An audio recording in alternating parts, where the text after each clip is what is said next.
green pumpkin, watermelon candy, bubble gum, kitchen sink. How do you know what color to use and when to use it? We might as well ask the pros. I keep it really simple. What I try to do is I try to keep it real simple. I try to keep it very basic. I try to keep it simple. Getting too dialed in on your colors, they can mess with your head. Keep it very, very simple. Coming to you from Eufaula, Alabama at the first stage of the Major League Fishing Bass Pro Tour. And even though I think I do a pretty good job of breaking it all down, I figured while I'm here, I might as well ask what the pros think about selecting color choices. What factors make them choose what colors and when and where they throw those colors. I'm breaking it down and simplifying it. And honestly, that's gonna be a huge theme when it comes to color selection. Keep it simple. And with such a huge variety of colors out there, how do you know what's the best color for you to throw? It seems intimidating. It can be very confusing if you allow it to be. But I'm gonna do what I do best, along with help from some MLF pros. We're gonna break it down for you. We're gonna simplify everything you need to know about color choices. Now to me, color selection can be very simple. I think a lot of times we just overcomplicate it. There's just too many options, too many variables. So today I'm gonna break it all down for you. Explain how colors work, why those colors work, and help you decide on which colors are going to be best for you in your current conditions. No matter what body of water you're on, there's certain conditions that dictate what colors are going to work best. Knowing those different factors and how they work on color selection is really going to help you pick what colors you should be throwing in that situation for those conditions. Without getting too scientific about this, the first thing you need to understand is what is color. Color is the reflection of light. Light comes in many waveforms, and certain colors appear because they reflect certain waveforms. There's a broad range of colors, going from the brightest and most reflective, being white, to black on the far end, which is the absolute absence of light because it reflects no light. Color is all about light. So now knowing that light and the amount of light is a great factor in what colors appear when and where, now we can break it down to certain categories that's really going to help you understand what colors are going to be best where you're fishing. The very first thing I look at when selecting colors is water clarity. How clear is the water? The clearer the water, the more it allows light to pass through it. The darker or muddier the water, the less the light can pass through it. Ultra clear water is lots of light, which means lots of color.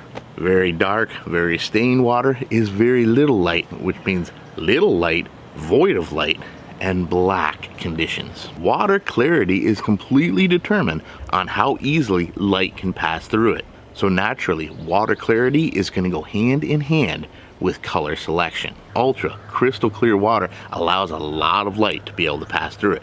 So naturally, the lightest, most reflective colors are probably going to do best inside of clear water. You're looking for colors like whites, translucent colors where the light can pass through them too, and very light natural colors. And because there's an abundance of light, anything that has a little reflective flake in it is going to really help out and stand out a little bit more in that clear water. I'm Cliff Crochet, and I want to give you a little advice or let you know what I do to choose colors in certain situations. As that water clears up and gets more, you get more visibility in the water, I want to go down to more natural colors, more shad and crawfish, more lifelike colors. Muddy, dark water allows very little light to pass through it. So light, reflective, and translucent colors are probably going to get lost because they don't have any light to make them stand out. Dark, muddy water is where you're going to need darker, bolder colors to form a contrast and help them stand out against the lack of light. It's more about creating a profile rather than color and reflecting that light. This is where I would turn to colors like black and blues, maybe dark June bugs, or even dark browns and oranges. Something that doesn't need a lot of light to reflect to be able to stand out. It creates a bold contrast against that dark background. Hey, I'm Gerald Sport, Major League Fishing Pro. Don't overthink it. I think of color as more of a contrast, a profile, if it's dark or if it's transparent or if it's bright. And then I try to pick my colors based off of that. Don't overthink the minor details. Think about the basic color contrast, and then that way you can focus on, am I putting the right contrast in the right area to catch a bass? Now, mid-level water clarity like stained or even tannic style waters, that tea color, rusty color water, it actually allows a fair amount of light in it still, but it has a darker color to it. This is where you need colors that maximize both aspects of the light spectrum. You want bolder, more solid colors, baits that are solid that don't really allow the light to pass through. That solid, bolder color is going to create a better contrast or profile in that stained, slightly darker water. But there's still a fair amount of light that passes through stained water and tea colored water. You're looking for lighter, natural, but solid colors. Things like green pumpkin, light browns, light oranges, and even reds. And if they have a reflective flake inside of them, that's going to really help move that light around, get a little more attention, but still create a bold contrast in the slightly darker water. Next is weather. How much natural light is coming from above? If it's a bright, sunny day, there's an incredible amount of light available to be used. And it's going to amplify any color's effects in any water clarity. In ultra clear water on really bright sunny days, you may need to tone down just how reflective or bright of a color you choose. Too much color and too much flash on those bright sunny days in clear water can actually cause it to look a little less natural. It's a bit much when the sun is bright. This is where I turn to lighter, translucent colors without reflective flake in it. Things like watermelon seed, watermelon with black flakes in it, or salt and pepper, which is clear with black flakes in it. Colors that the light can pass through without reflecting too much back. In really muddy water, but the sun is really bright, even though that water doesn't allow a lot of light to pass through, when there's a lot of light outside, there's going to be a bit more reflection available because of all that abundant light.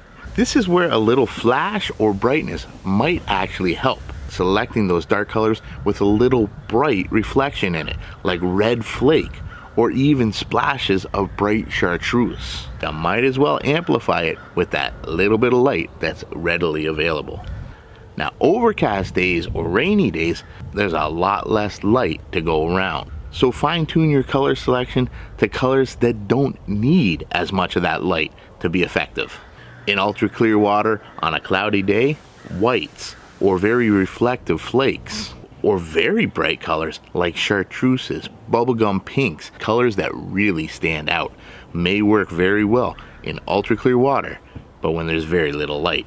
In darker, muddier water on cloudy days, there's going to be zero light penetration. So there's no need to use any style of baits that are bright or reflective of light. They're just not going to get noticed at all. The darker the conditions, the less light, the darker the baits. Go with solid black or dark purples. It forms a big contrast against that dark water. Hey guys, I'm Major League Fishing Pro Randall Tharp. You know, I get asked all the time about how to pick a color or what color should I be throwing. But I'm gonna tell you, the best color you could possibly have is the one you got the most confidence in. A fish isn't, oh, I'm not gonna eat it because that's purple or that's pink. Throw the color you got confidence in and you'll catch more fish. Then I think about the depth I'm gonna be fishing. Obviously, the deeper you go, the less light is gonna be available to use. To me, I think about depth just like I think about water clarity. The deeper, the darker. The shallower, the lighter, and more natural. The mid-level depths, like 8 to 20 feet, I treat it just like stained water. There's a bit of light available, but it's still a bit darker. That's where you go with the solid, bolder, but more natural colors in that mid-level range of 8 to 20 feet deep, with a bit of reflective mixed in there to amplify what light is still available in that mid-range. Now, fishing zero depths like top water is very much like fishing clear water. But you need to keep in mind how much more dramatic the weather conditions are. those fish are looking up right into all that light. If it's a bright sunny day, it's an abundance of light. Overcast, cloudy, or low light conditions, you need something that's going to contrast a little bit more. On those bright sunny days, fishing topwater, colors like whites, light blues, translucents, they get lost in that bright light when the fish is looking up. You may want to find something with a little bolder color on the belly of the bait, like a bright orange or even a red, something that's going to stand out against that bright sky a little bit more. Fishing topwater in low light conditions, darker colors, grayer colors can get lost in that sky as well. That's when you may want to switch it up and have things with white or reflective bellies to help amplify what light is available and make it stand out against the dark sky a lot better. James, Worldwide Watson right here. Now, I'm only known for catching bass on topwater lures and nothing that goes, underneath the water. I keep it really simple. Most of fishing is really done between here and here. I don't complicate things when it comes to topwater fishing. Black and white, topwater, nothing else.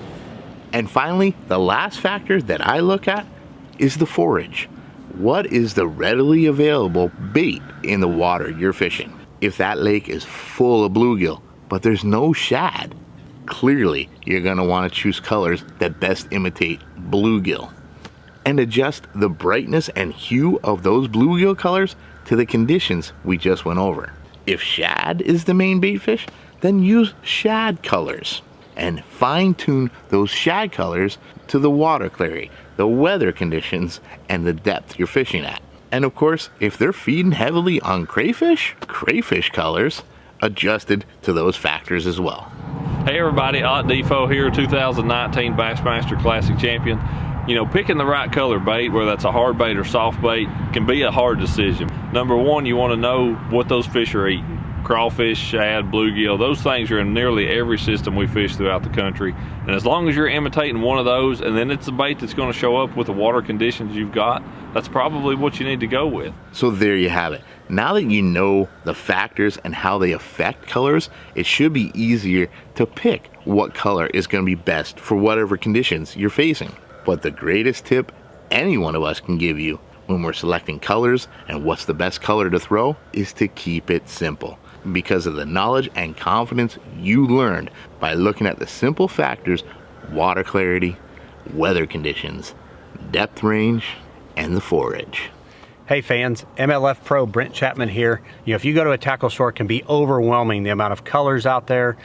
There's a whole bunch of them out there and it can get very intimidating. There's one thing I can tell you: the more I do this sport, the less colors I carry with me. Keep it very, very simple.